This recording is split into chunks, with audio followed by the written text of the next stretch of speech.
Este ciclo se ha consolidado como un referente de análisis electoral latinoamericano en España. Y no lo decimos nosotros solamente, sino que también la audiencia. Los debates de América Vota son, con diferencia, los que tienen más visualizaciones en el canal de YouTube de la Casa de América.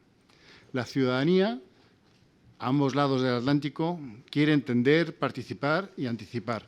Y nosotros ofrecemos en este ciclo ese marco. No solamente nos limitamos a la coyuntura. América Vota es una plataforma estratégica para comprender las dinámicas de poder, los modelos de gobernanza y los desafíos estructurales que enfrenta América Latina.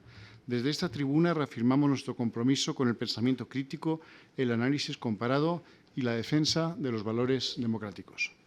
Chile, protagonista en esta jornada, se encuentra ante una encrucijada política de gran calado. Las elecciones del 25 no son solamente una cita más. Chile dejó de ser ese país previsible del continente como lo fue durante 30 años tras la crisis del 19 y las elecciones del 21. Las elecciones de noviembre son el reflejo de un país que busca redefinir su contrato social, fortalecer las instituciones y responder a las múltiples demandas de una sociedad cada vez más exigente. Tras las primarias se enfrentarán candidatos presidenciales más allá del centro-derecha y del centro-izquierda, y además de las elecciones parlamentarias en paralelo, y según las encuestas, como veremos hoy aquí, puede ofrecer un resultado ciertamente novedoso para Chile. Este encuentro busca ofrecer una mirada plural y rigurosa sobre el presente y el futuro de la democracia chilena, conectando voces iberoamericanas desde ambos lados del Atlántico. Con este propósito contamos hoy con la participación de figuras de primer nivel académico y les quiero agradecer a todos su presencia hoy aquí. La catedrática y habitual de esta casa, María Esther del Campo, decana de la Facultad de Ciencias Políticas y Sociología de la Complutense, el doctor Alejandro San Francisco, historiador y académico de la Universidad de Tarapacá, bienvenido de nuevo, la doctora Loreto Corredoira, profesora de Derecho Constitucional en la Facultad de Ciencias de la Información, también de la Complutense, y el doctor Marco Antonio Moreno, director del Centro de Democracia y Opinión Pública de la Universidad Central de Chile. A todos ellos, de nuevo, mi más sincero agradecimiento por aceptar esta invitación de la Casa y por contribuir con sus ideas al fortalecimiento del debate democrático. Bienvenidos a la Casa América.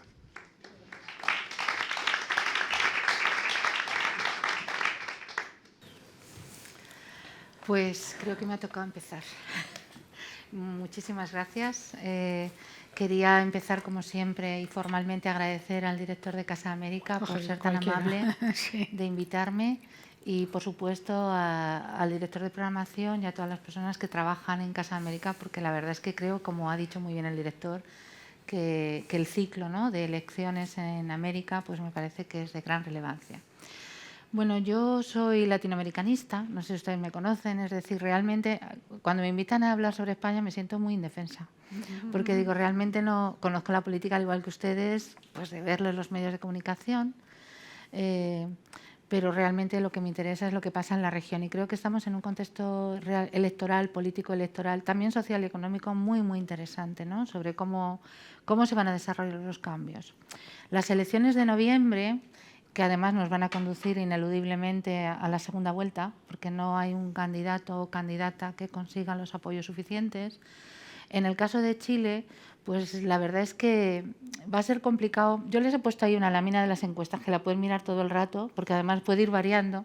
Si les hubiera puesto otras que he traído también, hubieran visto que el resultado, bueno, pues es un poquito distinto. Unos suben, unos bajan, pero realmente hay dos de los candidatos presidenciales, de acuerdo, que están ahí disputando, por lo menos desde el punto de vista de las encuestas de opinión, pasar a la segunda vuelta, ¿no?, al balotaje.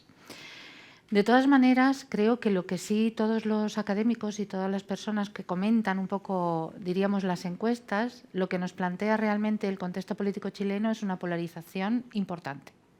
Porque, claro, los dos candidatos que están ahí en primera posición resulta que responden de acuerdo a dos partidos políticos que están en las antípodas, ¿no?, del sistema político chileno.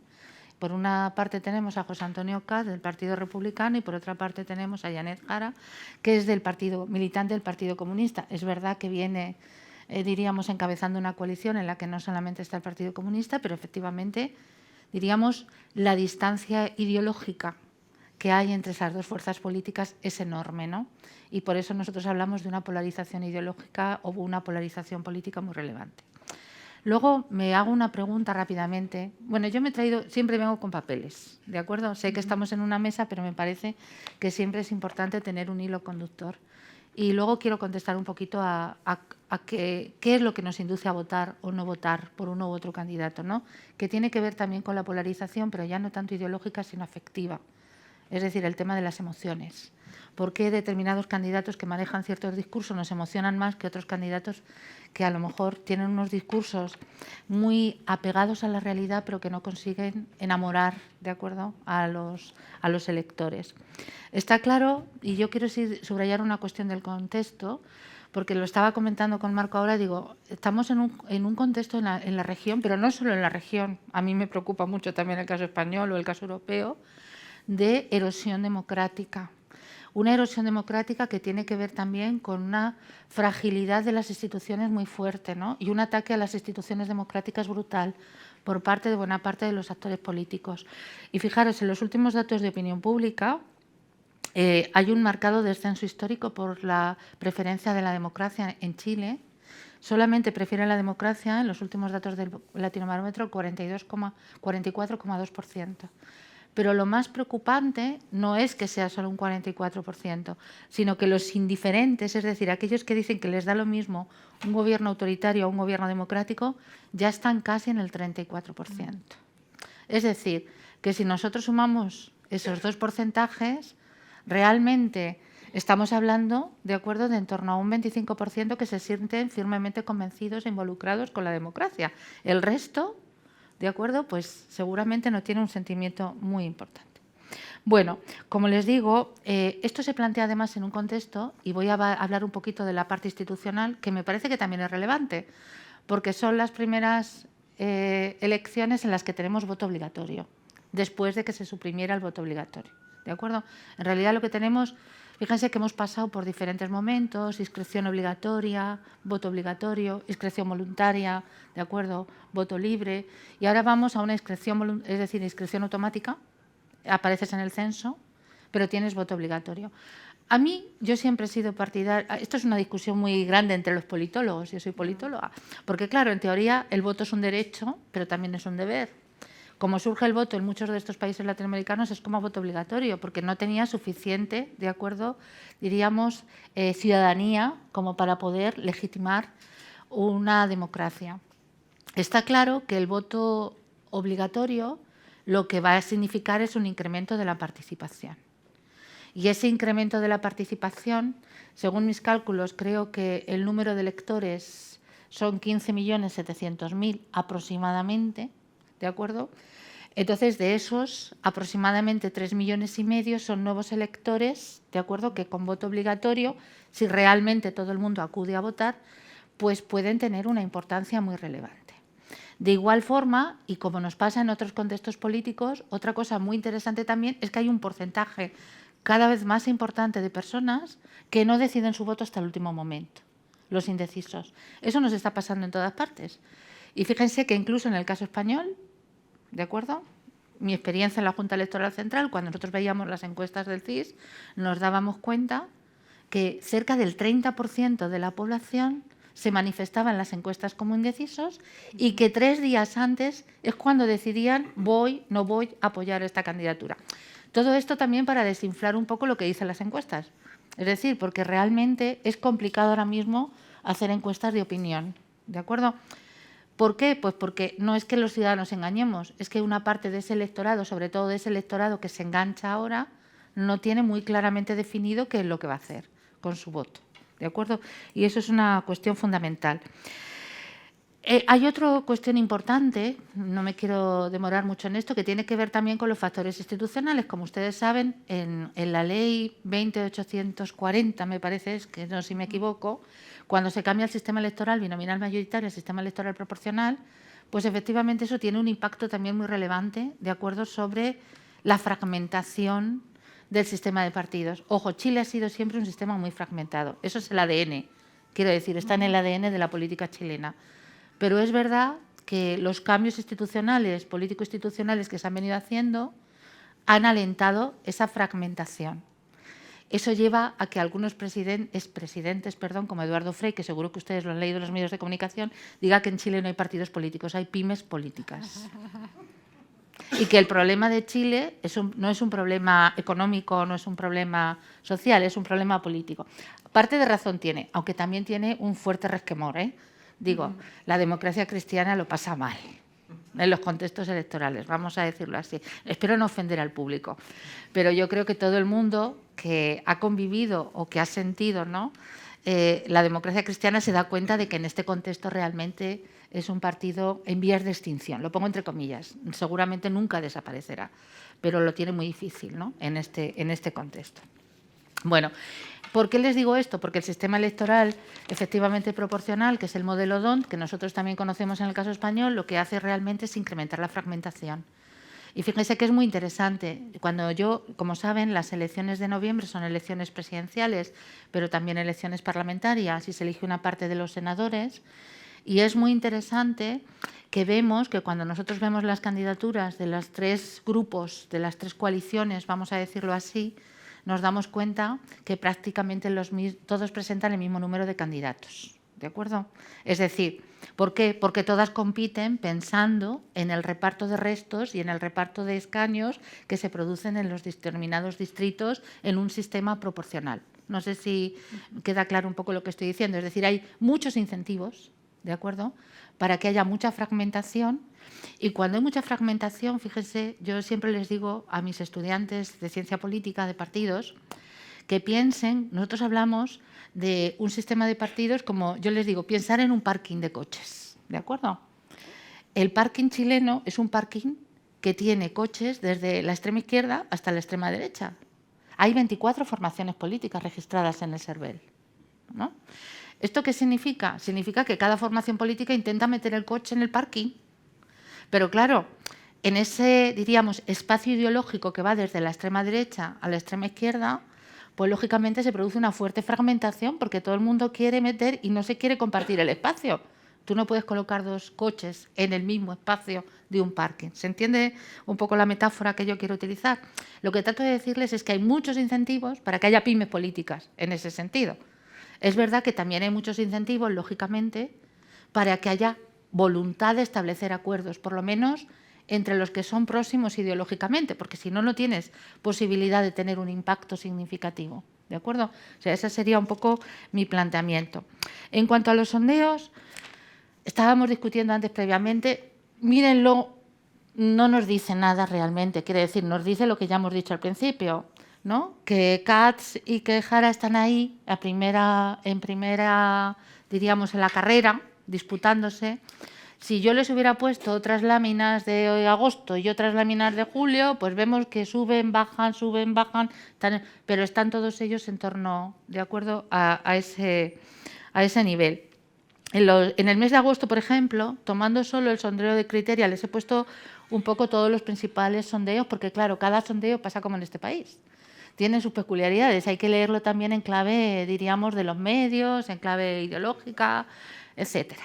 Entonces, en el sondeo de Criteria, por ejemplo, de agosto, fijaros que las preferencias espontáneas eran para Katz un 30%, Jara un 27% y Evelyn Matei muy por debajo, un 14%.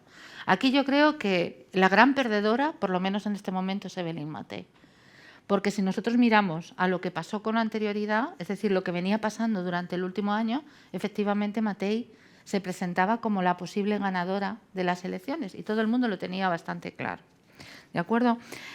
Por supuesto, muy por debajo está Keiser y muy por debajo está Parisi y también muy por debajo está Marco Enrique Zominami, que es inasequible, o sea, al desaliento, es su 5º intento, ¿de acuerdo?, y que lo tiene muy difícil, muy difícil. Fijaros que el momento donde más votos consiguió fue en las elecciones del 2009, pero la verdad es que no sirvió de nada para el gobierno progresista porque dio paso a la derecha. Yo creo que eso hay que tenerlo muy en cuenta porque hay que ver luego un poco cómo se posicionan de acuerdo los distintos, diríamos, los perdedores en la segunda vuelta. Hay una cosa que es muy interesante, ¿de acuerdo? Y es que yo creo que mirando un poco todos los datos, ha sorprendido, Janet, porque realmente se pensaba que al ser una candidata del Partido Comunista iba a ser una candidata que ideológicamente iba a generar mucho rechazo por parte de una parte del electorado. Y los problemas de la candidata no han venido realmente del electorado, ¿de acuerdo? Han venido más bien de sus propios, diríamos, dirigencia del Partido Comunista, que han estado ahí, pico pala, un poco minando, ¿no? Y dificultando un poco las bases de legitimidad de la candidata, que además, lógicamente, como ustedes saben, ha sido ministra y además de una de las carteras, yo diría, más importantes y más complicadas, que es la de Trabajo y Previsión Social. Y nosotros hemos visto, de acuerdo, cómo eso quizás, por una parte, le ha levantado, ¿no?, en las primarias. Breve inciso, bueno, yo sí me paso, que alguien me avise y diga, cállate ya, porque yo se puedo seguir hablando durante horas. O sea, es que esto es muy interesante también, porque si ustedes me dicen a mí, politóloga, a favor de las primarias, yo les digo, teóricamente sí. Si ustedes me dicen a mí, a favor de las primarias, diríamos como política, en contra total.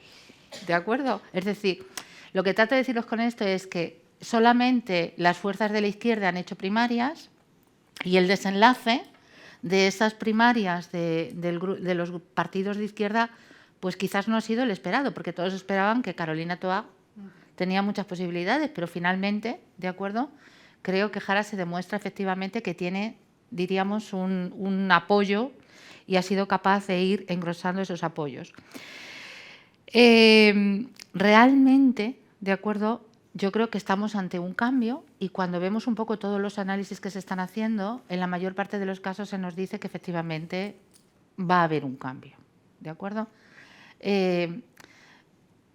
Ojalá me equivoque, ¿de acuerdo? Lo digo porque ya estaba sentada en esta mesa prediciendo que iba a pasar en Argentina y me equivoqué. Así que ustedes no se lo tomen a mal, seguramente me equivoco. Pero yo creo que cuando no solamente ves los sondeos, sino que ustedes hablan entre sí y testas un poco el feeling, ¿no?, cómo siente la población. Y los chilenos tienen algo muy bueno, que no tienen los argentinos, me voy a meter con ellos. Es que son más fácilmente predecibles. No sé si me explico. Yo creo que todos sabíamos, por ejemplo, que se iba a rechazar, ¿de acuerdo?, la reforma constitucional, la Constitución. ¿Por qué?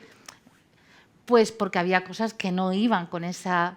Yo siempre digo que los pueblos tienen alma política, y el alma política chilena es un alma de cambios más graduales y sostenidos a lo largo del tiempo, que es muy difícil hacer unos cambios, de acuerdo, muy radicales en el corto plazo. Pero bueno, esto son apreciaciones mías, olvídenlo. Los programas, por ser muy rápida, y yo no sé si luego ustedes van a profundizar, clarísimamente el programa, es decir, ¿a quién quiere apelar Jara? Pues a un público al que ella no va a llegar directamente como miembro del Partido Comunista. Por lo tanto, se está moderando y por lo tanto quiere apelar a ese electorado de centro-izquierda a ver si consigue movilizarlo. Pero es difícil, ¿de acuerdo? Es difícil porque, de nuevo, cuando tú miras en perspectiva histórica, vuelvo a decir que ahí hay partidos históricamente en conflicto, ¿de acuerdo? Digo, la Democracia Cristiana y el Partido Comunista, pues un ejemplo. Es decir, es muy difícil que logremos pensar que todo se ha disuelto como un azucarillo, ¿no?, en estos momentos. Cat, pues todo lo contrario. Ha intentado moderar su discurso para que no piensen que es un, de acuerdo, derechista, esa extrema derecha o derecha radical de la que nosotros hablamos. Cuando digo esto, lo que quiero decir con ello es que, por ejemplo, Cat habla más de economía, dice que va a hacer una rebaja del impuesto al 23%, un ajuste fiscal, pero no quiere entrar en el tema de libertades individuales, habla del orden, de la autoridad, de la seguridad, pero no quiere entrar en muchas otras cosas porque a lo mejor eso resulta que entre esos nuevos electores puede tener consecuencias negativas. Es muy interesante, les doy dos frases de Cat porque me parece que reflejan muy bien lo que plantea. Dice, no venimos a administrar la mediocridad, sino a hacer un cambio radical. O como le dice a la otra candidata, Jara, dice, a ver, tenemos un problema de inseguridad, pero esta nos ofrece enfrentar a los delincuentes con amor. ¿De acuerdo? O sea, claro, pero no dice directamente mano dura.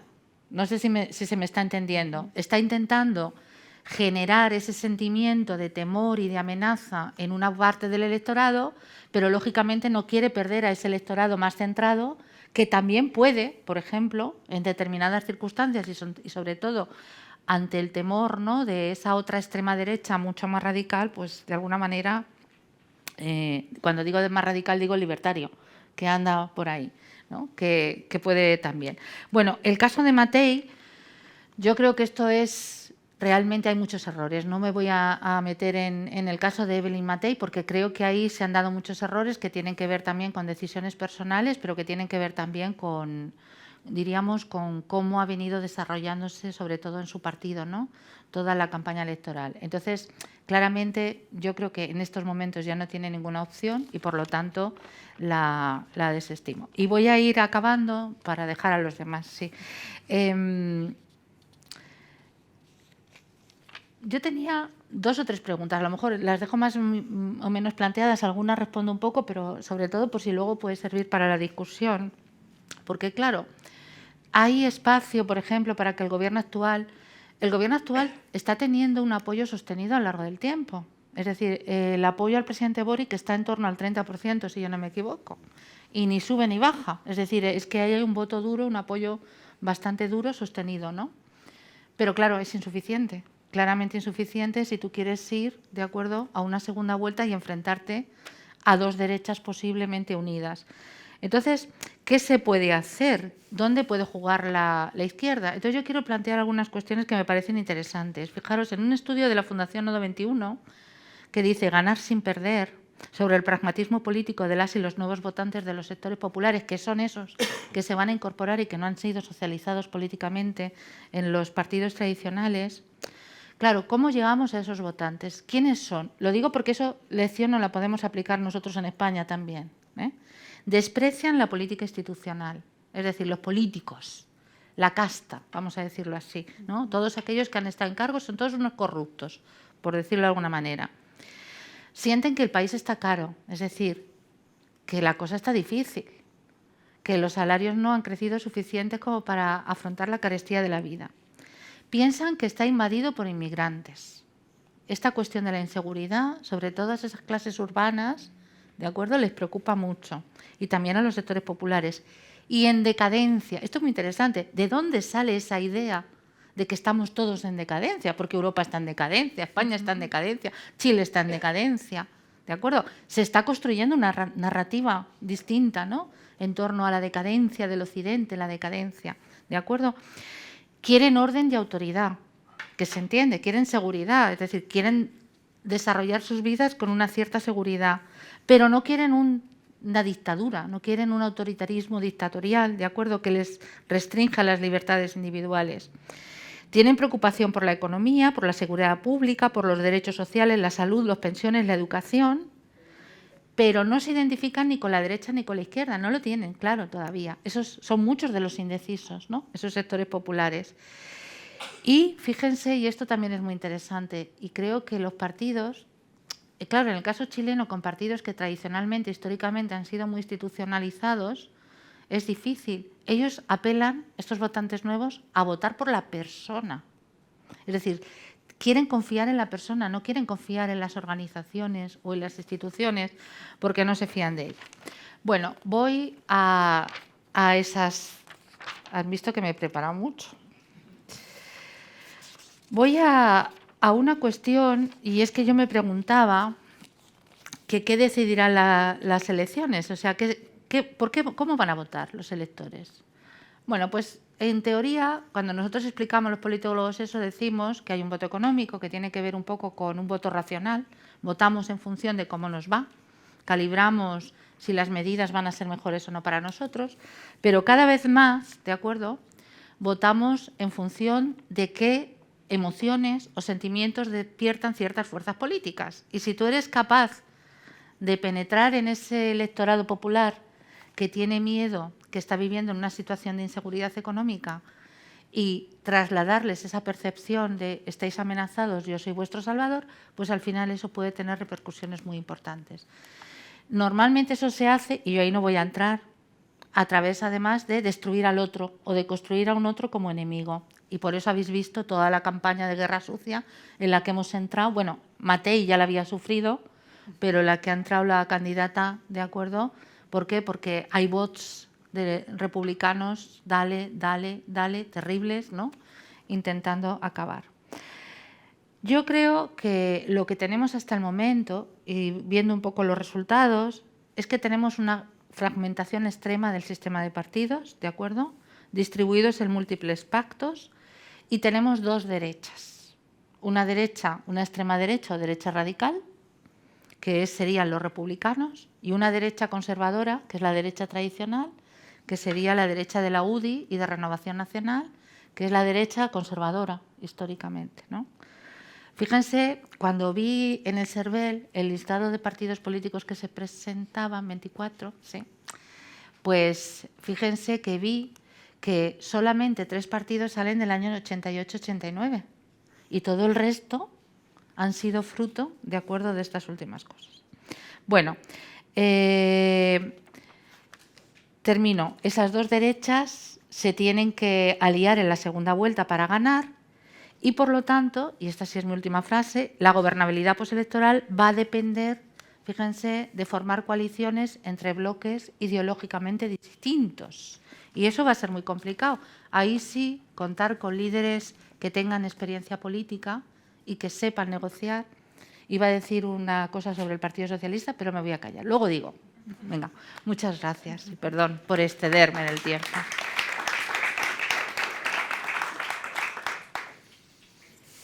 No sé, sí, sigue él, sigue.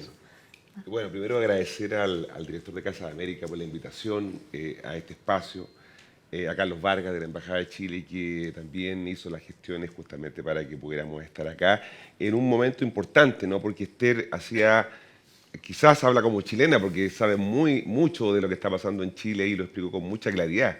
Nos quitó muchas de las cosas que podíamos plantear justamente porque están muy bien señaladas por ella. Pero yo diría que hay un elemento que caracteriza estas elecciones como ningún otro y que es la incertidumbre. Desde el retorno a la democracia del año 1989, que no teníamos un escenario tan incierto respecto del resultado como este que vamos a conocer en una primera vuelta, porque esto se va a resolver en el balotaje el 14 de diciembre y no el 16 de noviembre, ¿no? Por lo tanto, junto con ese factor, evidentemente, lo que yo creo que marca el resultado tiene que ver, ¿no es cierto?, con este escenario de mucha incertidumbre. La gran novedad, y que explica buena parte de esta incertidumbre de la que estoy hablando, tiene que ver con lo que decía muy bien Esther, y que es la reinstauración del voto obligatorio, ¿no? Nosotros en Chile hemos tenido voto obligatorio desde el retorno a la democracia del año 88, tuvimos voto obligatorio, pero era un voto obligatorio medio mentiroso, porque para poder votar había que inscribirse en un registro electoral, no era automático. Entonces mucha gente que tenía 18 años, que podía votar, nunca se inscribió en los registros electorales y por lo tanto no estaban obligados a ir a votar. Luego reemplazamos eso por voto voluntario, ¿no? Y creyendo que eso iba a mejorar la participación, terminó justamente haciendo lo contrario en el periodo que va entre 2012 y 2022, ¿no es cierto?, que se vuelve a reinstaurar el voto obligatorio. En Chile votaba en promedio el 40-50% de participación en las elecciones, ¿no? De hecho, la elección hace 4 años atrás, la elección presidencial, donde ganó el actual presidente Gabriel Boric, votó el 50% del padrón. O sea, esa elección se decidió con 7 millones de personas, con 7 millones de electores, ¿no? Bueno, desde que se reinstauró el voto obligatorio, muy bien lo decía Esther, a propósito de la discusión constitucional, ¿no? La participación se elevó al 85% y llegando a los 13-14 millones de personas participando, ¿no? Eso es lo que hace incierto el resultado, porque no sabemos cómo se va a comportar una mitad del padrón prácticamente, ¿no? No sabemos muy bien cómo están pensando, cómo van a tomar sus decisiones, porque han pasado pocas elecciones. Con esta elección vamos a tener en la práctica 4 elecciones con voto obligatorio, donde participan todos los mayores de 18 años, porque es inscripción automática y voto obligatorio. Ahora, el voto obligatorio, incluso en estos días, está medio ahí en duda, porque si bien es cierto, tenemos voto obligatorio, lo que se está discutiendo es la multa para, ¿no es cierto?, quienes no vayan a concurrir a sufragar y, por lo tanto, si no hay multa, como plantean muchos, el voto en la práctica es un voto obligatorio medio voluntario, ¿no? Porque al no haber multa no hay mucho incentivo para ir a votar. Entonces, se aprobó en la Cámara de Diputados que no hubiera multa y ahora se está discutiendo en el Senado para reponer la multa, lo que podría potenciar la obligatoriedad del voto. Entonces, creo que ese elemento es muy importante porque eso es lo que hace de esto un escenario incierto, ¿no? Nosotros teníamos votantes habituales que votaban con mucha regularidad. Votaron cuando era el voto obligatorio con inscripción, votaron cuando era voto voluntario, ¿no? Y votaron ahora con voto obligatorio. Yo he votado en todas las elecciones que he podido, entonces yo soy un votante habitual. Pero hay otros votantes, que le llamamos los votantes obligados, que son estos que tienen que ir a votar, ¿no es cierto?, porque si no les van a poner una multa. De esos electores conocemos menos, ¿no? A pesar de que de la ciencia política, de la sociología, tratamos de estudiar cómo se comportan esos electores, todavía no tenemos suficiente evidencia. Entonces eso hace que haya mucha volatilidad y estos ciudadanos cambian muy rápido de posición. No se definen en el eje derecha-izquierda, son despolitizados, es decir, no les interesa la política, ¿no? Ellos van a votar porque están obligados y por lo tanto priorizan sus cuestiones materiales, personales, más que proyectos de país, ¿no? Y cambian de opinión y están tomando su decisión cada vez más cerca del momento de la elección, ¿no? Por eso que no sabemos muy bien cómo se comportan, porque vamos a tener que esperar hasta la última encuesta, que se tendrían que hacer por allá por el mes de octubre, para saber cómo se van a comportar. A eso hay que agregarle otro problema. Lo decía Esther, nosotros sufrimos en Chile, como en todos los países, de una especie de encuestitis, ¿no? Todas las semanas se publica una encuesta dominical y la gente está preocupada los días domingos, no de la misa, no del almuerzo familiar, sino de lo que va a decir la encuesta del día domingo. Es una encuesta semanal, es una encuesta que se hace llamando a las personas a su teléfono, ¿no es cierto?, que tiene cuestionamientos metodológicos respecto del tipo de la encuesta, y esa es la encuesta que marca la pauta, ¿no es cierto? Sin embargo, esas encuestas que hacemos en Chile, en su gran mayoría, son encuestas de climas de opinión, o sea, nos dan la idea de una foto de un momento, ¿no? Es como si yo tomara mi teléfono y viera el pronóstico del tiempo, me dice cómo va a estar el día de hoy en la ciudad. Pero si hay una carrera hoy día aquí en Madrid, ese pronóstico no me sirve para saber quién va a ganar la carrera. Me dice cómo va a estar el clima. Por lo tanto, estas encuestas que se publican domingo a domingo han ido creando climas artificiales. No son encuestas electorales, porque las encuestas electorales, aquí una experta, ¿no es cierto?, tienen una metodología, se hacen, ¿no es cierto?, de una manera muy rigurosa. En Chile no tenemos encuestas electorales, lo que tenemos encuestas son encuestas de clima de opinión pública y eso ha distorsionado un poco la conversación, ¿no? La gente no está diciendo por quién va a votar, no sabemos cómo van a votar y nos dejamos llevar por estos resultados. Miren, esta misma encuesta que se publica domingo a domingo, hace un año atrás, exactamente en septiembre del año pasado, daba por ganadora todos los meses a Evelyn Matei, la que hoy día va tercera. En las elecciones en Bolivia, hace un mes atrás, ¿no es cierto? El que llegó en primer lugar, todas las encuestas lo daban en tercero o en cuarto lugar, ¿no? Entonces, un problema que estamos teniendo es que la deliberación, la conversación, como lo que estamos haciendo ahora acá, ha sido de alguna manera suplantado por esto que dicen las encuestas, ¿no? Que son, como digo, muy discutibles. Entonces, yo creo que ahí es un problema que muy bien lo planteaba Esther, que de alguna manera es lo que hace un factor de incertidumbre. Hay yo diría, otros motores de incertidumbre, ¿no es cierto?, que aceleran la incertidumbre. Lo decía muy bien Esther, la fragmentación partidaria, ¿no?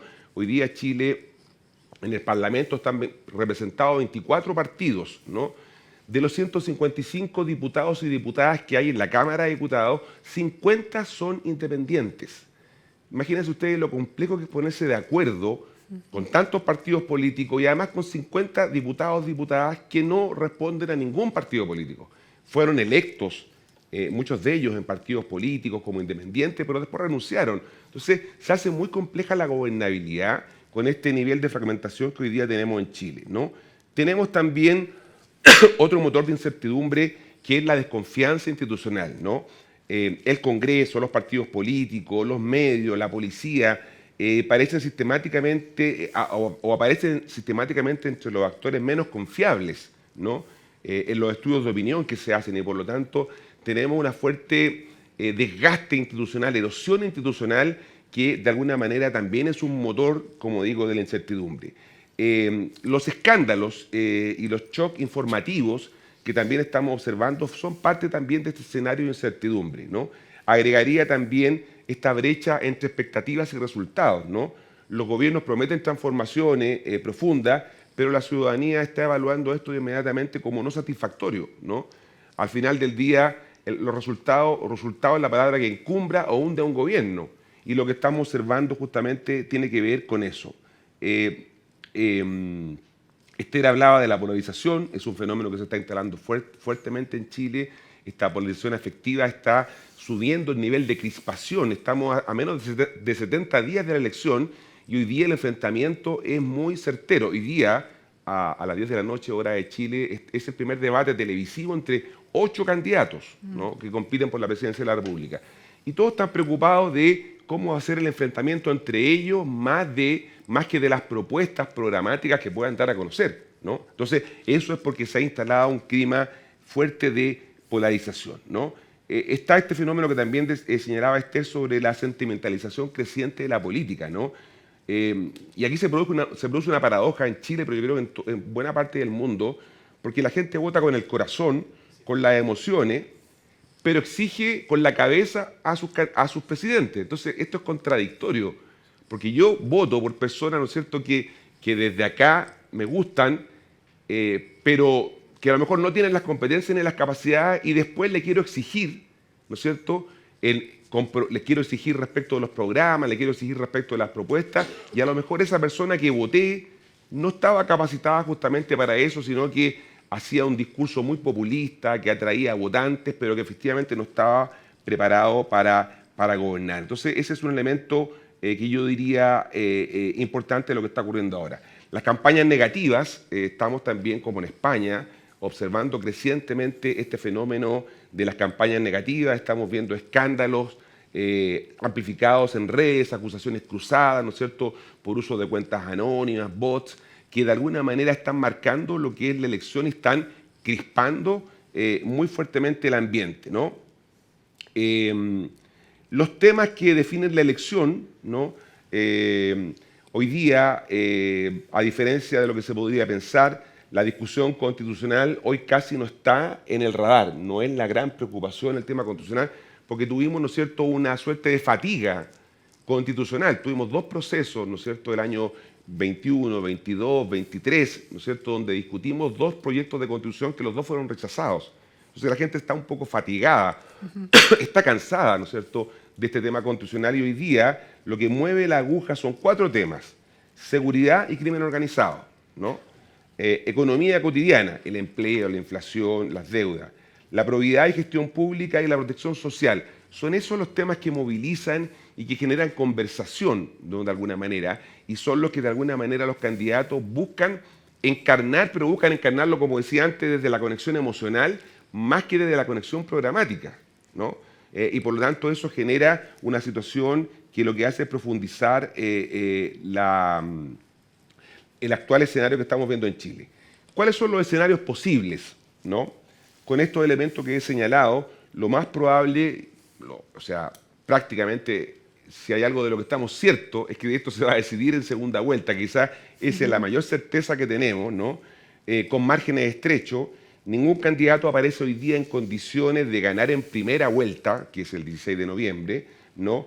La clave será la capacidad que tengan para formar alianzas y atraer a este votante obligado, ¿no? Que ahí está la gran incógnita, porque como les digo, en la práctica estos votantes obligados son como 7 millones, es la mitad prácticamente del padrón el que va a decidir esta elección, ¿no? Y de esos votantes sabemos muy poco en términos de cómo se están comportando, ¿no? Pero incluso más desafiante de que el resultado electoral, yo creo que tiene que ver con la gobernabilidad postelectoral, ¿no? Creo que lo más importante no es quién gane la elección, sino quién puede efectivamente gobernar a partir de marzo, ¿no? Y no da lo mismo en este sentido, ¿no?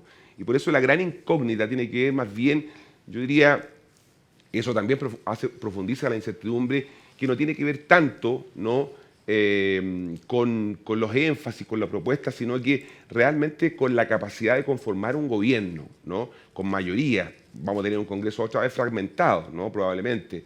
Y por lo tanto, eso es un augurio que no nos deja tranquilos. Yo aquí, y con esto cierro, digo que hay una paradoja en Chile, ¿no? Si tuviera que resumir el escenario en una idea, sería: Chile vive la paradoja del voto emocional y la exigencia racional, ¿no? Porque, insisto, estamos votando con los sentimientos, con la emoción, pero queremos gobernantes que respondan con capacidad de resolución de los problemas, de racionalidad en cómo los enfrentan, ¿no? Y eso entonces es contradictorio, ¿no? Algo está ocurriendo que tiene que ver, ¿no es cierto?, con este fenómeno. Los ciudadanos votan movidos por símbolos y emociones intensas, pero luego juzgan con dureza los resultados programáticos. Imagínense ustedes, le exigen resultados, ¿no es cierto?, como pasa hoy día con el actual presidente Gabriel Boric, ¿no? Mucha gente votó porque era la expectativa de cambio, la posibilidad de hacer transformaciones, pero llegó al gobierno y inmediatamente empezaron a exigirle otro tipo de resultados, probablemente para lo cual el gobierno no estaba preparado. Este gobierno no estaba preparado para enfrentar una crisis de seguridad.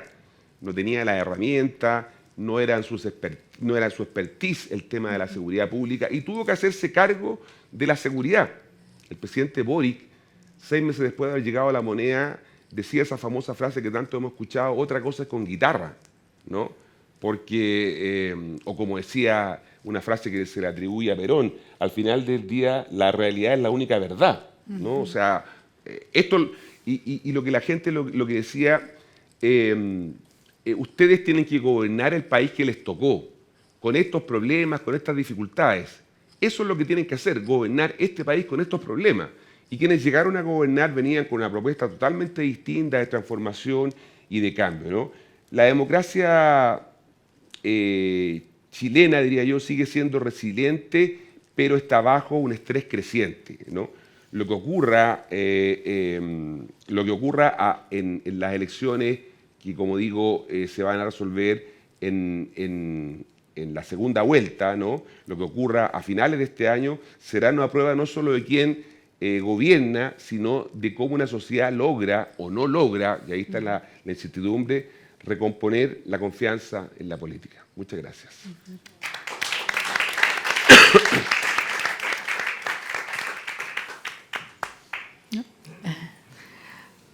Pues muchas gracias también, me uno a la gratitud. Yo no sé muy bien qué hago aquí, pero en fin, sí que sé lo que hago aquí, ahora lo voy a explicar. O sea que, bueno, gracias por la invitación. Yo codirijo un observatorio que hemos llamado Complutense de la Desinformación, en el que la profesora del Campo también participó desde el año 2020. Tenemos una red maravillosa de académicos por el mundo entero, especialmente Latinoamérica, también Europa, Estados Unidos. Y en el año 24, que si no me equivoco ha habido como 25 elecciones en Occidente, no cuento India, no cuento algún otro, nosotros hemos analizado como 10 y ahora voy a explicar lo que hacemos, ¿no? Y en particular, además, pues tenemos un grupo fantástico de Chile, formado por la profesora pues, María José Labrador, por ejemplo, el profesor Pedro Anguita, entre otros, Óscar Jaramillo, de varias universidades, y en particular ellos han aplicado la metodología que nosotros seguimos para analizar la desinformación, ¿no? ¿Cuál es la calidad de la información que circula en campaña electoral? En particular, el mes justo anterior, no sé cuánto dura la campaña en Chile, pero en general lo solemos hacer entre 30 y 40 días, la pre-campaña y campaña, monitorizando con un fact-checking, con un verificador, los contenidos que se distribuyen en redes, ¿no? Entonces, bueno, creo que es interesante que les comparta. Tengo 4 cosas para compartir brevemente, también con mucho papel, pero espero no pasarme de los 12-15 minutos. Uno, ¿cuál es la metodología que hacemos, ¿no? y que seguimos? Bueno, pensamos que está aportando conocimiento y análisis comparativo a distintos países en Latinoamérica, también lo hemos hecho en Estados Unidos en las últimas elecciones, y lo que hacemos es un análisis aplicando la metodología FIMI, que imagino que algunos de ustedes lo conocerán, otros no, que está basado en una estrategia que hizo la Unión Europea, la acción exterior de la Unión Europea. Significa Foreign Information Manipulation Interference, para estudiar las interferencias que pueda haber o la manipulación de información que pueda haber en un proceso electoral, ¿no? Y es verdad que varían, están descargables todos los informes de las elecciones que hemos analizado, y si uno analiza alguna de ellas, luego en conclusiones veremos que algunos fenómenos viajan y se repiten de un país a otro, ¿no? Y eso ha pasado también con la crisis del COVID. Es decir, nosotros nos centramos en la desinformación naturaleza política, electoral, de confianza, aquello que destruye o no los sistemas de confianza en la democracia, ¿no? Y en concreto, esta definición de FIMI, creo que es interesante que se la lea, dice este documento de la Unión Europea que es un patrón de comportamiento, en su mayoría no ilegal, que amenaza o tiene el potencial de impactar negativamente valores, procedimientos y procesos políticos. Es decir, que es interesante esto, son contenidos no ilegales. Se entiende que lo ilegal pues, tiene también su tramitación a través de los tribunales, a través de las autoridades electorales en cada país, etc., ¿no? Este trabajo en Chile, en concreto, se realizó con estos colegas de las universidades. Bueno, nosotros les aportamos la metodología y la formación con Malaspina Check, una de las dos verificadoras chilenas que forman parte de la Red Internacional de Verificación de Datos en español. Y ellos han analizado varias, incluso desde el año 20, porque creo que Chile, si no me equivoco en las cuentas, desde el año 20 ha tenido 12 procesos electorales de distintos niveles, nacionales, gobernadores, alcaldes, etcétera, lo cual comprendo esa fatiga a la que usted se refería, ¿no? La desinformación, nosotros nos gusta llamarlo más, a este grupo académico, nos gusta llamarlo más desorden informativo, ¿no? Trastorno informativo, si se puede decir así, ¿no? Y que se entiende como cualquier proceso que puede afectar tanto a la información como a su tratamiento y que supone una alteración del funcionamiento del proceso ordinario. Luego les pondré algunos ejemplos que detectaron en concreto en Chile en las últimas elecciones del año pasado, ¿no? Las de diciembre, las de octubre del 24, ¿no? Las de gobernadores, ¿no? ¿Cuáles son las más habituales de esas, en general, de esas desinformaciones o disfunciones? El uso estratégico de la segmentación de datos y publicidad. Es decir, algo que se popularizó, como ustedes muy bien recordarán, por el desastre o la crisis de Cambridge Analytica, esta empresa con sede en Londres, en fin, pero capitaneada desde otros sitios, en concreto en la campaña pro-Brexit. O sea, el uso en ese momento ilegal de datos obtenidos en redes sociales para apuntar exactamente a los 2 millones de votantes que nos hacen falta, ¿no? Otro segundo fenómeno es la actuación de las administraciones públicas a través de sus perfiles sociales, tanto porque contraten publicidad como porque publiquen en redes. Por lo menos en España, la ley en periodo electoral pues no puede hacer el gobierno, por ejemplo, ¿no? Presumir o inaugurar, ¿no? Y no sé si esto pasa en Chile o no. Bueno, luego las publicaciones fuera de campaña, la suspensión es un tema grave, ¿no? La suspensión o el cierre de canales por parte de plataformas tecnológicas en periodo electoral. En Chile creo que no ha pasado, pero en España sí, ha pasado en las últimas, los candidatos de Podemos en Valencia. Bueno, luego ellos retiraron los posts y consiguieron que... Pero en fin, son situaciones bastante anormales y preocupantes de control de las tecnológicas en estos procesos, ¿no? La retirada de contenido, en algunos casos también, el uso de violencia política, la creación de perfiles falsos que alguien ha mentado aquí. Bueno, esto es desde siempre, o sea, la creación de perfiles falsos desde siempre. Hasta nuestros alumnos tienen perfiles falsos para intentar averiguar tal o cual o postear esto y hacerse amigos, ¿no? El uso de plataformas de mensajería para distribuir masivamente, véase WhatsApp, mensajes de desinformación. Esto fue una campaña muy característica que utilizó Bolsonaro en el año 18, por ejemplo, que en Europa sería ilegal, ¿no? La utilización del envío masivo de mensajes, ¿no? Y, por último, también otra situación grave, que desgraciadamente se ha dado, al menos en Europa, que es la intervención de terceros. En este caso me refiero a terceros extranjeros en la compra de publicidad, en el manejo de redes, ¿no? Como ocurrió recientemente en Rumanía. Tanto que, no sé si son conocedores, que el Tribunal Constitucional suspendió la primera vuelta electoral de Rumanía el año pasado por considerar que TikTok, ¿no? Porque las campañas prorrusas o desde Rusia en TikTok habían favorecido a un candidato, ¿no? No quiero entrar en quién o cuál, ¿no? Bueno, temas como ven, muchos, ¿no? Y en las campañas se ven normalmente casi todos en unos más, en unos menos, pero casi todos, ¿no?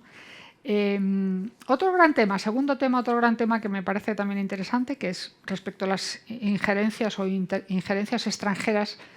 No sé cómo se ha resuelto en Chile, pregunto a la mesa, porque no sé la última noticia, pero sé que el Consejo Nacional de Televisión estaba estudiando prohibir o no, o en fin, o suspender las emisiones del canal ruso Russia Today a través de Telecanal, me parece que es Telecanal, ¿no?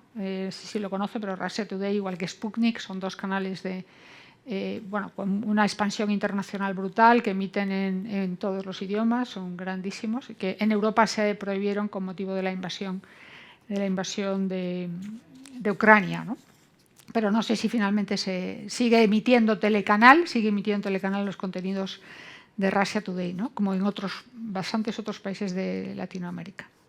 Un tercer punto que me parece interesante tocar, por si luego hay interés también de hablarlo, es el tema de la regulación de la propaganda electoral en Chile, que por lo que me ha contado también estos colegas, especialmente Pedro Anguita, jurista.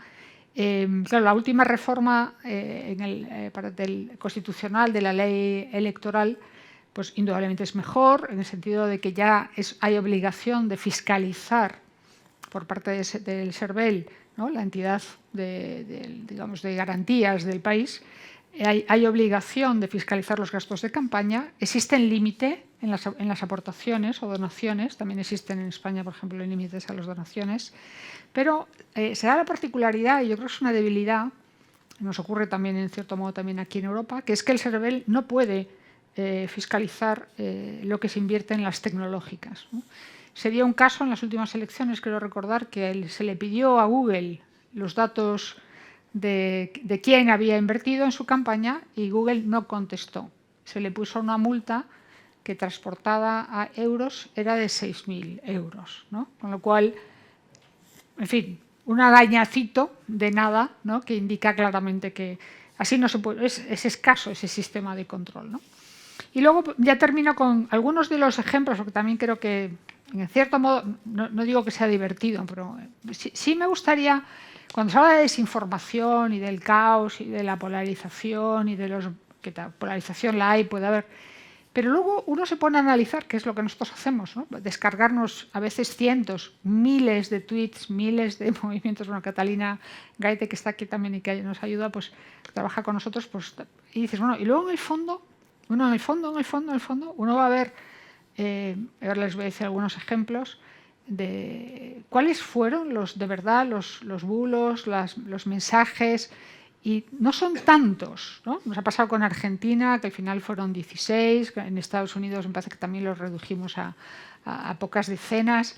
Y en el caso de estas últimas elecciones de gobernadores, que probablemente, claro, no tienen tanto interés, ¿no? Quizá, o no tienen tanta debate, o no sé, imagino yo, ¿no? Que igual que aquí en España, pues unas autonómicas no tienen tanta importancia como las parlamentarias, ¿no?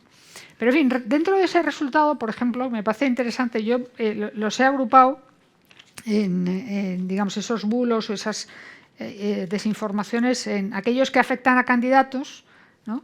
Por ejemplo, afirmación, Matías Toledo aparece con un arma en imágenes virales, ¿no? Pues se trata efectivamente de una información que fue viral, ¿no? O, por ejemplo, Iracy Haslers aparece bailando en contra de Sebastián Piñera antes de ser alcaldesa, ¿no? Bueno, pues es un tipo de truco. Uno ve la imagen, nosotros nos descargamos las imágenes o el pequeño vídeo, y claro, es un vídeo pues, que está lógicamente modificado, chusco, podríamos decir, ¿no? O sea, de poca calidad, ¿no? Pero que fue lo mismo que le pasó a Kamala Harris en Estados Unidos, ¿no? Es decir, que Kamala Harris sale borracha de tal, ¿no? Pues es ese tipo de desinformaciones, ¿no? Que efectivamente algunas sí son muy virales, se reproducen, se reenvían mucho, pero creo que no tienen tanto impacto, ¿no? Y luego, bueno, hay muchas sobre candidatos. Pero luego hay un grupo sobre partidos, por ejemplo, parece interesante, o sea, el destinatario, aquel al que se le quiere pues fastidiar, por así decir, es un partido, en este caso Según la tercera, el 69% de los alcaldes de UDI y de RN terminan procesados por delitos, ¿no? Y bueno, en fin, hay que estar muy seguro de lo que... Si fuera un titular de prensa, pues sería terrorífico, ¿no? Pero bueno, esto tuvo bastantes miles de visualizaciones en X, en Instagram y en Facebook, ¿no? Otro gran grupo es, por ejemplo, sobre migraciones, ¿no? Esto es otro de los temas que hemos visto absolutamente, bueno, en casi todas las elecciones, en Europa, desde luego, en Estados Unidos, y que aquí también se ve, ¿no? O bien porque un candidato apoya a un determinado grupo de migrantes, ¿no? Por ejemplo, Carla Rubilar, yo no la conozco, ¿no? Pero ofrece casas a los venezolanos siempre que voten por ella, ¿no? Por ejemplo, ¿no? Pues fue una desinformación, fue la que tuvo más viralidad. Me imagino que dice, ¿qué es esto? ¿Qué es esto de que me ofrecen casa? ¿No? A ver. Y bueno, emuló como si fuera la web de Radio Corporativa de la Tercera, etcétera, ¿no? Todo es falso, todo esto que estoy diciendo, ¿no? O contra migrantes concretos, ¿no? O, digamos, incentivando un sentimiento anti-migración, anti-migrantes. Mario Desbordes trata a los venezolanos de delincuentes en la televisión abierta, por ejemplo, ¿no? Que también fue desmentido. Bueno, o venezolanos preparan celebración en el Parque Almagro si gana Mario Desbordes, ¿no? Como bien se ve, pues se le apoyaba. Y por último, quizá un poco preocupante la línea de lo que comentaban Esther y Marco es los bulos en relación con el fraude electoral, aquí hacen trampa, en fin, ¿no? Entonces algunos, por ejemplo, en la elección de alcaldes y gobernadores hay que votar con lápiz grafito, ¿no? Para incentivar que la gente use un lápiz, entiendo que se refiere a un lápiz normal de negro, en vez de con bolígrafo, ¿no? Bueno, pues falso. O en Pozo Almonte entregaron votos marcados a todos los adultos mayores, ¿no? O sea, les dieron a todos los votos vía Facebook. Facebook es una gran fuente de desinformación, aunque también Twitter sigue dominando, en este caso. Y luego otro que es muy interesante, que es una camioneta de la empresa Dominion Voting, fue vista cerca de la moneda antes de las elecciones, ¿no? Entonces, este es un prototipo además le llaman la camioneta de Soros, ¿no? Porque Soros siempre está como revoloteando en todas estas tramas o estas narrativas, que si uno lo pincha, pues es un globo vacío, no tiene más, ¿no?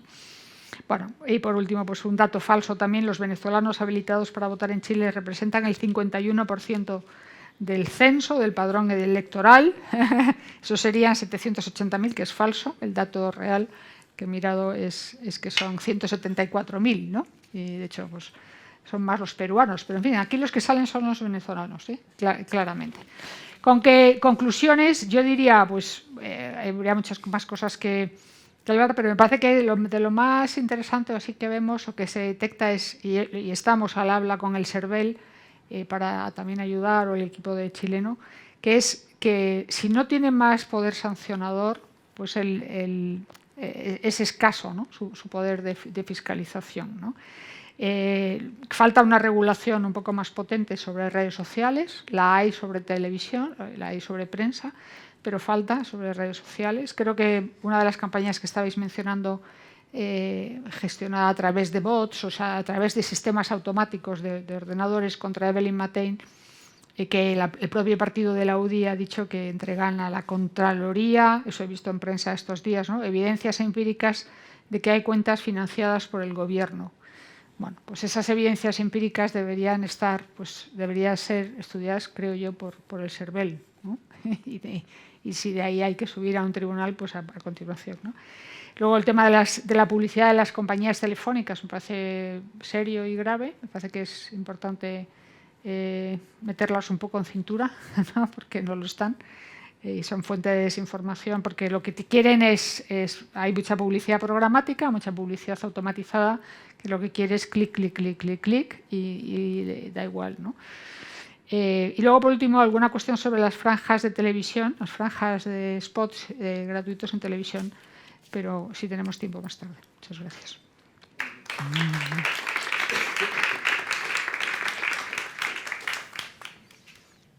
Muchas gracias. Un gusto estar acá. Agradezco a Casa América, a la Embajada de Chile y a todos ustedes por estar aquí presentes. Soy Alejandro San Francisco, historiador de la Universidad de Tarapacá de Chile. Desde 1980 se han ido regularizando las elecciones en América Latina y desde 1990 tenemos prácticamente todos los años. Las elecciones presidenciales son las que concitan más interés, pero también hay parlamentarias, regionales, locales y del más variado tipo. Eso mismo se repite desde 1989 en Chile con elecciones presidenciales y parlamentarias y después cada 4 o 6 años elecciones presidenciales y cada 4 años elecciones parlamentarias. Esa es la regla para entender de qué estamos hablando. O sea, son democracias relativamente consolidadas que ya llevan 35, 36 años en el caso de Chile, 45, 46 en otros casos.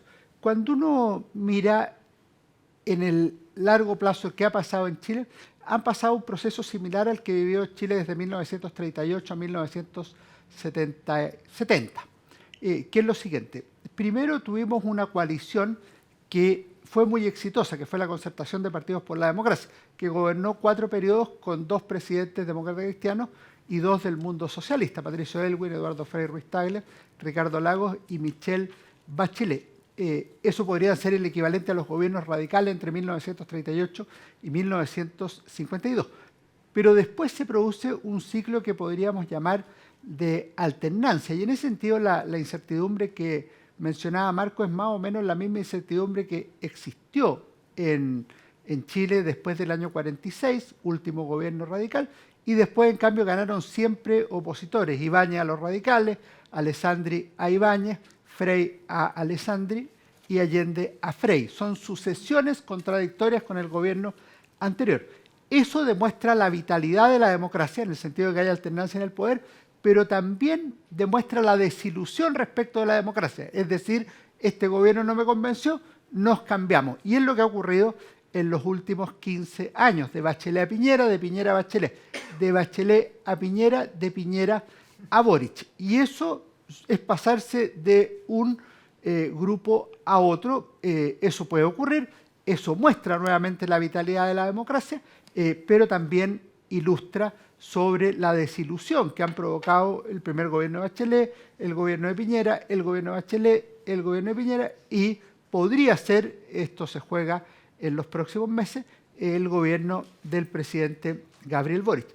Ahora lo interesante es que esto se resuelve democráticamente, o sea, hay ataque a la democracia, hay menos afecto hacia la democracia, hay más dudas de si es conveniente aprobar un gobierno autoritario o uno democrático, pero la resolución de los problemas en Chile ha sido por la vía democrática, a pesar de la crisis de octubre, se le llame como se le llame, estallido social, rebelión popular, revuelta popular, revolución de octubre. En todos los casos la salida fue institucional.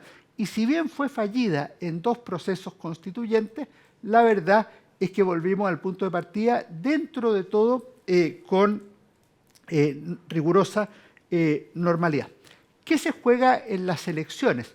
En una elección común y corriente, pasó en Estados Unidos, va a pasar acá en España, ha pasado ya, pasó en Argentina y en otros lados, se juega básicamente el eje continuidad y cambio. Es decir, esa es la regla básica de la política y de la historia. Es decir, el presidente Sebastián Piñera logra llevar a alguien de sus ideas al gobierno por un segundo periodo. En otros países hay derecho a reelección, en el caso de Estados Unidos era Biden, después fue Kamala Harris, fue Trump, perdió con Biden. Es decir, hay fórmulas que son distintas. Una muestra un cierto éxito, la otra muestra un cierto fracaso. No es la única forma de medir ciertamente el éxito de un gobierno. ¿Por qué es tan relevante el eje continuidad-cambio? Aquí quiero poner un énfasis en una cosa que no se ha dicho, porque es verdad que la gente vota por emociones, es verdad que la gente vota por intereses personales, es verdad que vota por tal o cual aspecto del programa, pero a mí me parece que la regla esencial sigue siendo exactamente la misma. Un porcentaje muy relevante de gente, que puede ser en torno al 60%, 70%, vota fundamentalmente por su ubicación en el espectro político, es decir, es predecible que una izquierda en Chile, sea cual sea su denominación, va a obtener no menos del 30% de los votos y que la derecha le va a ir más o menos igual. Ese es un voto que está estabilizado. Puede ir un candidato un poco más bueno, un poco más malo, pero eso más o menos es la votación que se obtiene. Y es el respaldo que tiene el presidente Gabriel Boric en la actualidad, que es de 30%. Cuando uno mira un respaldo de 30%, tiende a mirarlo como malo. Oye, mucha gente no lo apoya. Pero la presidenta Bachelet tuvo en los 2 últimos años de su gobierno menos del 20% de apoyo de la población. Y lo mismo tuvo el presidente Sebastián Piñera, menos del 20% de apoyo. O sea, si lo planteamos al revés, el presidente de los últimos 3 que ha tenido más respaldo es el presidente Gabriel Boric. Y eso es solo un dato para considerarlo. El otro dato que se comentaba acá es que hay incertidumbre en algún sentido y que es claro que no va a ganar algún candidato específico en primera vuelta. Eso ocurre en Chile, no ha ganado un candidato en primera vuelta desde 1993. O sea, tenemos 32 años con esa realidad. Lagos ganó en segunda vuelta, Bachelet ganó en segunda vuelta, Piñera ganó en segunda vuelta, Bachelet ganó en segunda vuelta, Piñera ganó en segunda vuelta, Boric ganó en segunda vuelta y este año es casi seguro que va a haber segunda vuelta. Ahí no hay un criterio distinto. Si yo pudiera agregar algo a lo que se ha dicho acá, en el sentido que lo que marca esta elección es la incertidumbre, yo agregaría que lo que marca también en esta elección es el ítem de la novedad. Novedad que viene desde hace 15 años. Lo que pasa es que Chile estaba acostumbrado a una gran estabilidad, y la estabilidad es que tenía una centroizquierda grande, que representaba un poco más de la mitad de la población, y una centro-derecha grande, que representaba un poco menos de la mitad de la población. De manera que había 2 grupos bastante consolidados, y lo que aparecía por algún lado era la izquierda extraparlamentaria, que era fundamentalmente el Partido Comunista y otros grupos, y candidatos menores que se presentaban en forma de independientes o de grupos pequeños, como el Partido Humanista, y que obtenían también resultados menores. La Concertación no bajaba del 40% y en segunda vuelta sacaba más del 50% de los votos. La derecha, en cambio, sumada, llegaba en general sobre el 40%, pero a veces iba dividida. ¿Cuál es la novedad que se ha producido en los últimos 15 años? Ha habido cambios en las coaliciones y cambios en los partidos. Es decir, las 2 grandes coaliciones, la Concertación de Partidos por la Democracia, dejó de existir y dio paso a la nueva mayoría, a una división de opciones el 2017, lo mismo ocurrió el 2021, y hoy tiene una coalición con la mayor amplitud de partidos políticos desde el regreso a la democracia. La centro-derecha, que básicamente era la UDI y Renovación Nacional, incorporó a nuevas fuerzas como fue Evópolis. Pero el cambio no está ahí. El cambio está fundamentalmente en la irrupción de fuerzas políticas novedosas, particularmente el Frente Amplio y la recuperación del Partido Comunista como una fuerza política con capacidad de decisión sobre lo que está ocurriendo en el país. Y por la derecha, si bien surgió Evópolis como una renovación de la derecha desde el mundo liberal, la fuerza más grande que se ha creado en los últimos 15 años es Republicano, que vendría a ser una fuerza de derecha más nítida, más clara, desgajada en parte de la Unión Democrática Independiente, pero también con personas nuevas. Si uno mira, esto se ha reflejado en la práctica política casi en todos los lugares, menos en el Congreso Nacional, aunque en el Congreso Nacional hay una cierta renovación en los últimos 5 años, particularmente por la incorporación sostenida y grande del Frente Amplio y del Partido Comunista, más pequeña del Partido Republicano. Pero las 2 fuerzas tradicionales han tendido a bajar sistemáticamente, y en el caso de la Concertación prácticamente desapareció entre el 2017 y el 2021-22, es decir, en la formación de la Convención Constituyente, donde la Concertación recibió los peores resultados desde el regreso a la democracia en 1989, en esas elecciones de 1989. ¿En qué más se ha notado? En que tenemos un presidente, Gabriel Boric, que era de un partido político que ni siquiera existía hace 15 años. Es decir, ahí hay una gran novedad. Eso es una renovación de la política. Por aquí se decía que hay solo 3 o 4 partidos que surgieron en 1987-88. Yo creo que eso es correcto, pero si uno lo mide hasta el 92, que sería una fecha adecuada, está la UDI, Renovación Nacional, la Democracia Cristiana, el Partido Radical, el Partido Socialista y el Partido por la Democracia. Y a eso sumaría el Partido Comunista, que era una fuerza que estaba excluida al principio y luego se inscribe. O sea, serían 7 partidos. Hoy día tenemos 24. Esta es una realidad que Chile no tenía desde 1931. O sea, en 1931-32, que es un periodo que sintomáticamente se le llama la anarquía, Chile tuvo esa cantidad de partidos. Hoy la situación es distinta. Gabriel Boric es el presidente de un sector nuevo. Si uno le creyera las encuestas, yo aquí tengo un matiz con lo que dice el profesor Moreno, pero yo creo que las encuestas sí miden algún ánimo electoral. No exactamente, evidentemente también miden un estado de la opinión en un momento dado, pero las encuestas en general, cuando uno tiene 5 o 6 encuestas que dan resultados más o menos similares, tienden a decirnos algo. Ahora la pregunta de fondo es, ¿son predictivas? Sí pueden ser predictivas, pero no 3 meses antes. Son predictivas en torno a la elección. Entonces yo diría 2 cosas. La primera, ¿qué es lo que es una encuesta? Una foto de la realidad. Y vale como foto, de manera que la foto del lado no vale. Y eso es bueno tenerlo claro. O sea, si la foto se saca de allá, a lo mejor dirían había 3 expositores, 2 hombres y una mujer. Y sería verdad esa foto. Si se saca de allá, a lo mejor habría 2 mujeres y un hombre. Y sería verdad. Pero no sería toda la verdad. Sería una foto. En cambio, la foto completa diría, no, habían 2 hombres y 2 mujeres y estaban ordenados de esta manera y de la otra. Pero ojo, que así como es una foto de la realidad de una encuesta, cuando las encuestas se ven sucesivamente, semana a semana, mes a mes, las encuestas muestran una película y eso ya nos empieza a mostrar algo más. Ya no es una foto, es una película. Entonces uno puede ver en la película que murió un candidato. Murió un candidato en cuanto candidato. Por ejemplo, en las primarias. En las primarias, Carolina Toá era candidata, hoy día no es candidata. ¿Por qué? Porque en la foto aparecía y deja de aparecer. La apuesta general en enero, febrero, marzo en Chile era que iba a haber una segunda vuelta entre Evelyn Matei y Carolina Toá. Esa era la segunda vuelta, que era básicamente una lectura de la política chilena de los años 90.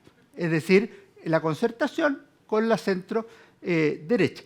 ¿Tenía valor? Sí, tenía valor en la encuesta. Y eso se mantuvo básicamente hasta junio, cuando fueron las primarias, en que la candidata del Partido Comunista, Yanet Jara, derrotó a Carolina Toá. Hasta ahí también estaba en primer lugar Evelyn Matei. Ya en la primera semana de julio, Evelyn Matei llega a 23,23 con José Antonio Kast y después se consolida José Antonio Kast arriba y Evelyn Matei en una posición más abajo.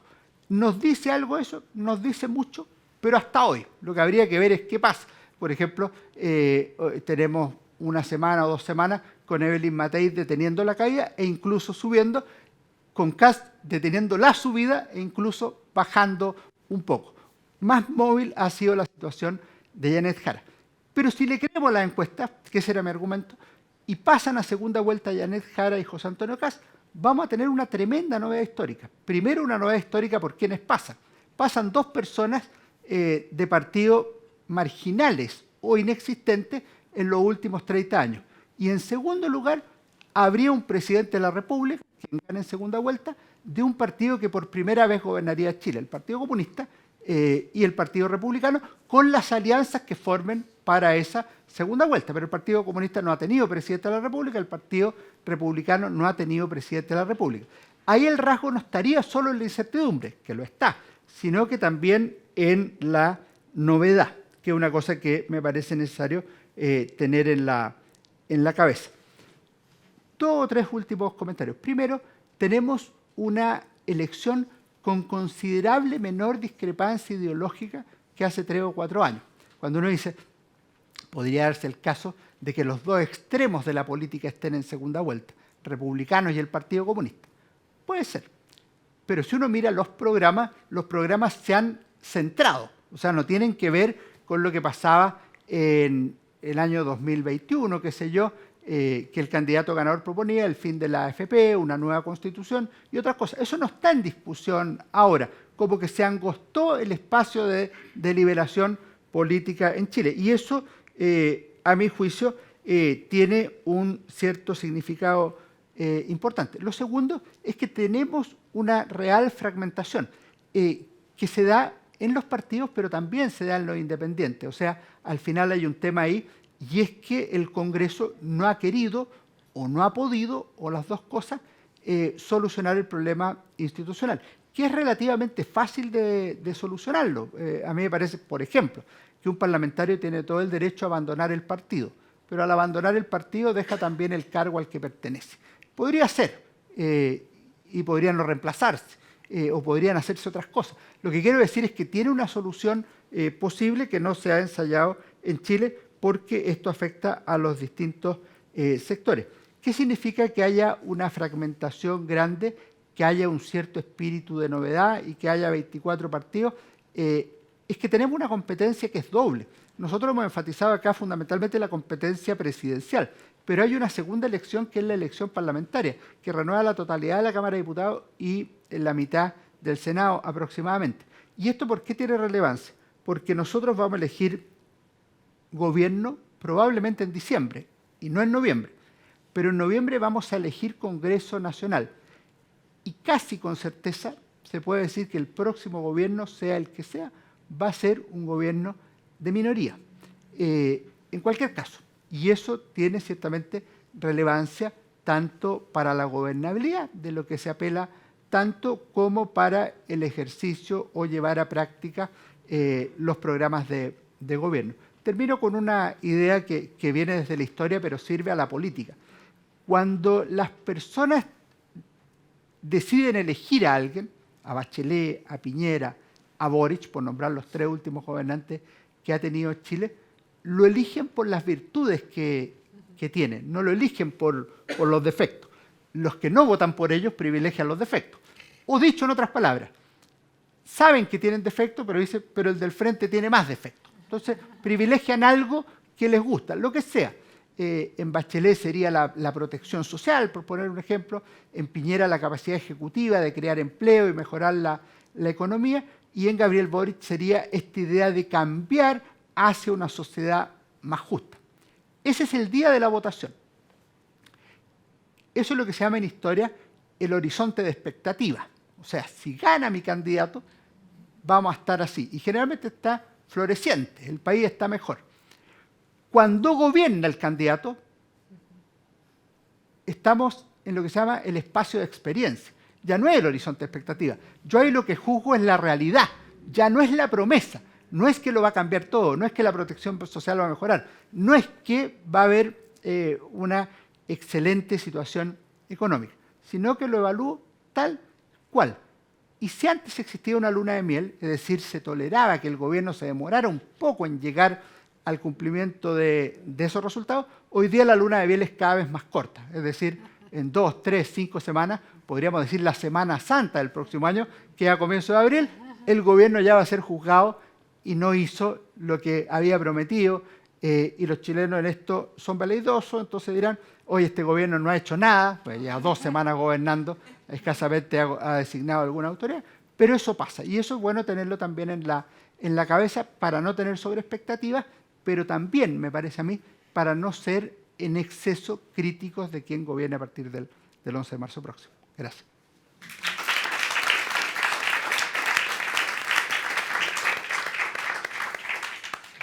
Bueno, si les parece, vamos a abrir un pequeño turno de preguntas, por si alguien quiere, o opiniones, no sé. ¿Alguien quiere intervenir? Sí, adelante.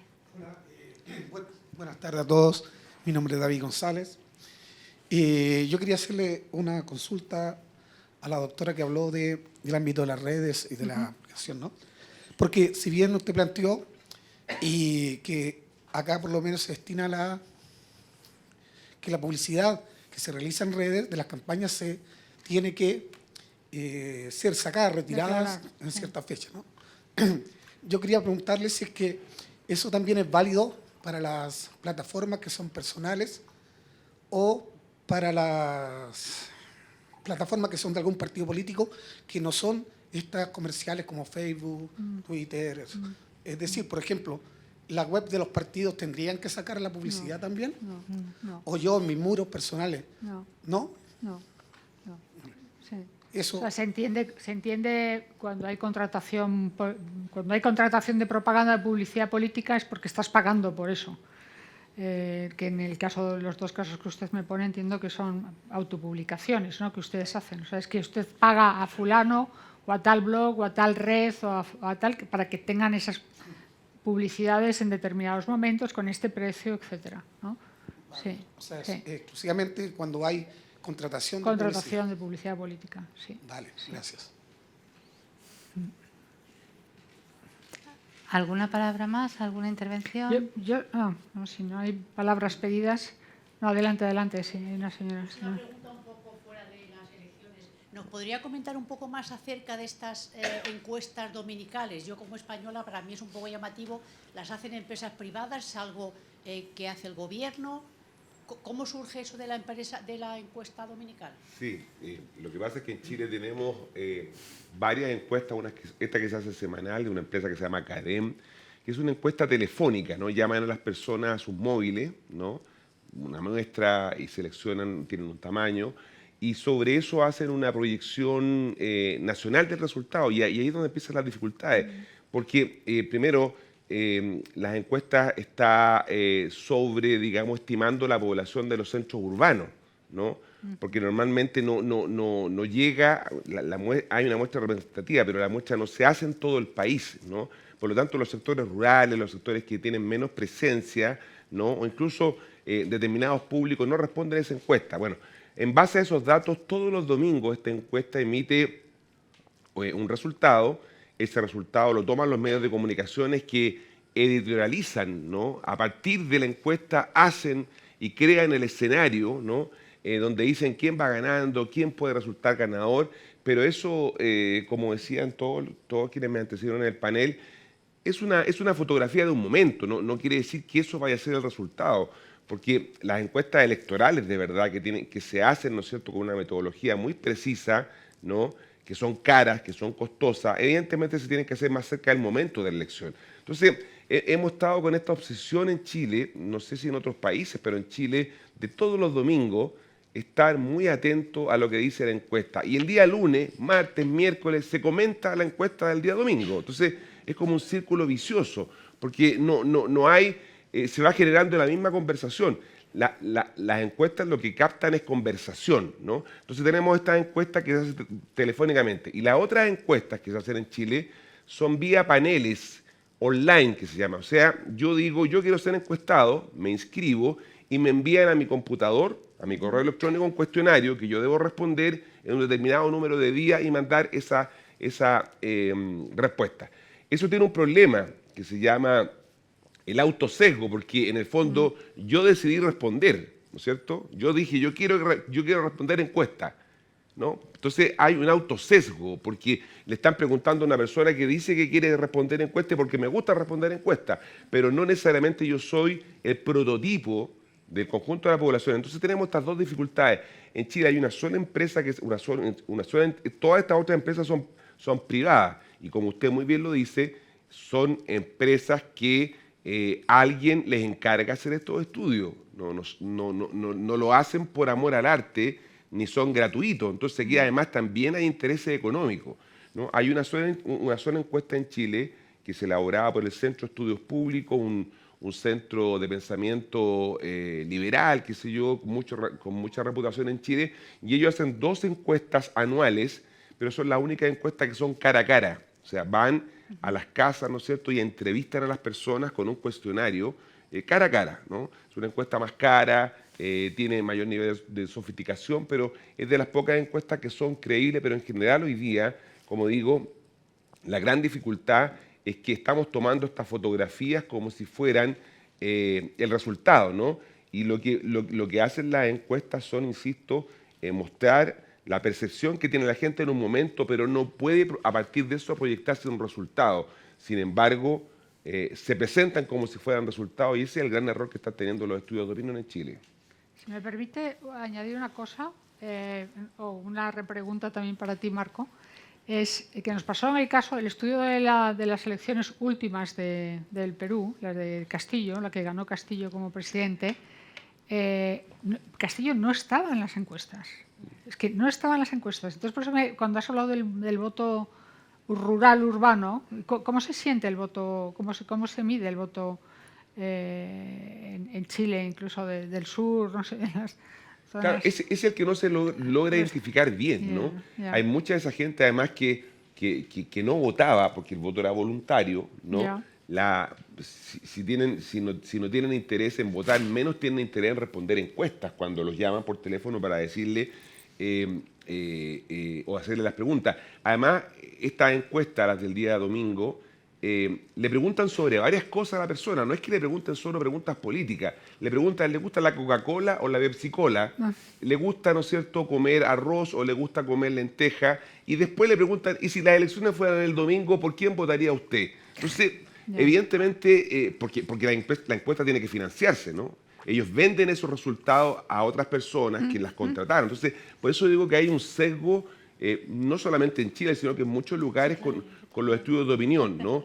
Y por lo tanto van generando climas de opinión pública que a veces resultan en algo que no es correcto. Hace 4 años atrás, ¿no es cierto?, las elecciones primarias que ganó Gabriel Boric no las tendría que haber ganado él. Él no era el candidato, según las encuestas, más importante para ganar esa elección primaria, sino que era un alcalde del Partido Comunista, de una comuna de la región metropolitana en Chile, ¿no? Daniel Jadwe, que era el favorito en las encuestas. Bueno, no ganó en las encuestas él, ganó Gabriel Boric, y después Boric se convirtió en presidente, también contra todo pronóstico. Entonces, por eso digo que tenemos una dificultad cuando proyectamos demasiado los resultados a partir de los estudios de opinión. Y yo, como Esther, venimos de la ciencia política, que supone que es una ciencia, ¿no es cierto?, que puede de alguna manera cumplir con esa expectativa de proyectar esos resultados. Pero yo soy bien escéptico de eso mismo, ¿no es cierto?, y tengo muchas dudas respecto de, y por eso insisto tanto en el carácter de incertidumbre que tiene el resultado de las elecciones del mes de noviembre en Chile. Nosotros queremos decir algo también. A ver, sí que hay una cierta ciencia. Es decir, las encuestas, lo importante es que sean representativas. Y ese es el asunto. Si tú entrevistas a un número suficiente, a una muestra que sea suficientemente representativa de esa sociedad, entonces la información que te da es bastante útil, porque realmente es representativa de esos segmentos sociales. Claro, ¿cuál es el problema? El problema es que ese tipo de encuestas son enormes. Por ejemplo, en nuestro caso, es el Centro de Investigaciones Sociológicas el único que tiene capacidad para entrevistarte a 2.500, 3.000 personas. Y entonces, pero fijaros, es muy interesante porque estoy en el CIS también, entonces hemos dejado de hacer encuestas presenciales, como decías tú, porque son tan costosas. Entonces tienes que pasar a encuestas telefónicas. Y las encuestas telefónicas ya no son igualmente representativas, porque ahí la gente, muchas ocasiones, diríamos, también además es que tenemos a la población hasta cierto punto saturada con preguntas. Sí, porque la gente dice, bueno, es que me preguntan de todo, quieren saber de todo, qué consumo, qué no sé qué y qué voy a votar. Entonces, al final ahí tenemos un problema muy importante con las encuestas. Decía Loreto el tema, bueno, es que el candidato que pasa en primer lugar a las elecciones en Bolivia es que no estaba en las encuestas. Rodrigo Paz estaba fuera. O sea, nadie pensaba que podía ser él uno de los candidatos. Por eso digo, lo importante de las encuestas, ahora lo digo, es que además de los datos, luego está la cocina. La cocina es muy importante. El que tiene, es decir, y no digo la cocina de manipular los datos, ojo, como a veces se dice, sino que tú tengas olfato. O sea, que tú conozcas suficientemente una sociedad para ver cómo se va a comportar. Es lo que os decía, ahí la historia tiene una parte muy, muy importante. Claro que hay continuidades. Es decir, tú tienes que conocer una sociedad, cómo funciona desde el punto de vista ideológico, esa identidad, el alma que os decía yo antes. Porque las sociedades no cambian tan rápidamente, sigue habiendo un alma, ¿no? Una forma de entender, de comprender. Entonces, en la cocina tiene que ver con una interpretación que tú haces de datos que puede ser muy distinta en función de ese conocimiento que tú aplicas. Entonces, yo creo que eso hay que tenerlo muy claro. Por eso, a veces, una cosa son los datos y otra cosa es que con los datos nosotros ¿qué podemos sacar? porque si solamente miramos los datos de semana a semana, ahora sube, ahora baja, ahora sube, ahora baja, y ahora parece que no sé qué, ojo. Ahora, dicho esto, el problema está, efectivamente, con esos nuevos votantes o con esas personas indecisas que tienen una posición todavía no definida con respecto, y que además es una posición volátil, que va a ir cambiando en sucesivas elecciones, porque, bueno, si no me gusta esto, ahora voy con esto.